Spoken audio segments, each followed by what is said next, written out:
Summers in New Orleans are humid, hot, and steamy, which is not surprising for a city located in the deep south of the United States.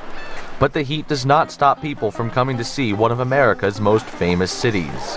Tour guide Mary Lacoste, a former teacher, has been showing visitors around for 15 years. Upriver, downriver, riverside, and lakeside. Though 5 years have passed since Hurricane Katrina pounded the city, Mary says the damage it caused is still on people's minds. The question tourists most frequently ask is whether business is coming back to the French Quarter, the most famous and liveliest part of New Orleans. Not as fast as I would like. The ones in the flooded areas were mostly ruined for a while, but the ones in the non-flooded areas came back, but there was no business. They're starting to pick up now.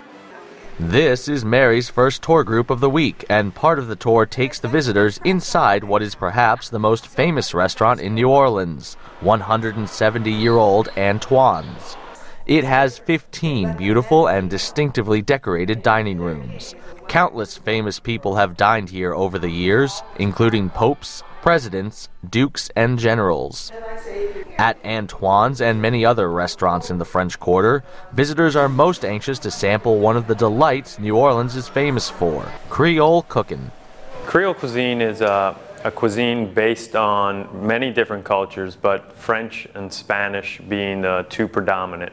But New Orleans is considered a melting pot of ethnicities and cuisines.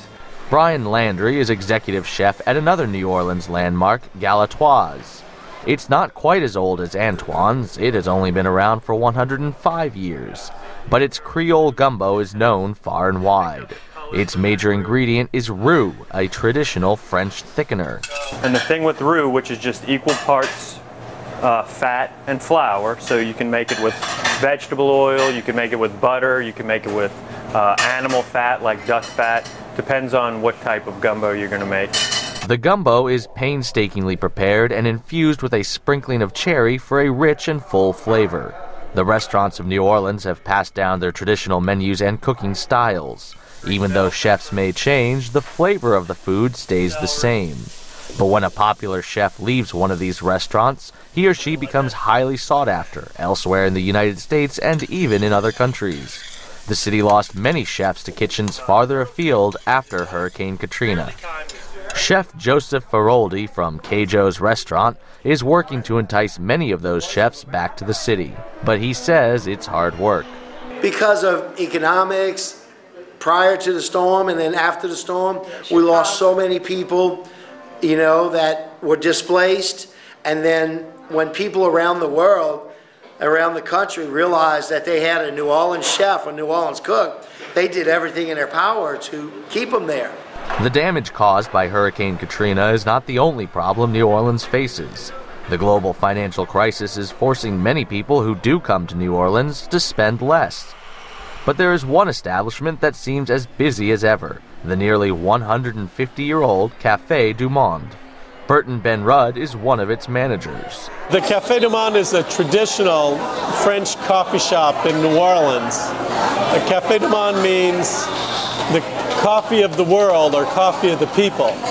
And here we serve café au lait and beignets. Café au lait usually is made of coffee with hot milk, but here they add chicory to give it a distinctive flavor. A beignet is a kind of fried French-style donut.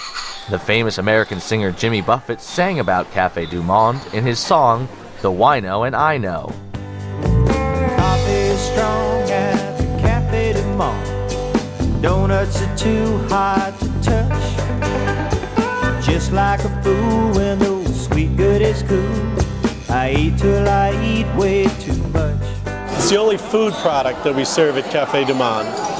We roll our dough flat, and we cut the dough into squares and fry them in cottonseed oil. And then we cover them with powdered sugar. And the beignets have their own unique flavor. They're extremely popular. Judging from the long lines outside and the many people being served, Cafe du Monde is one of those attractions visitors just can't bear to miss, just like the Creole cuisine and the jazz music. It's yet another sign that the city known as the Big Easy is on the way back. For producer Lou N. Ming, Brian Allen, VOA News.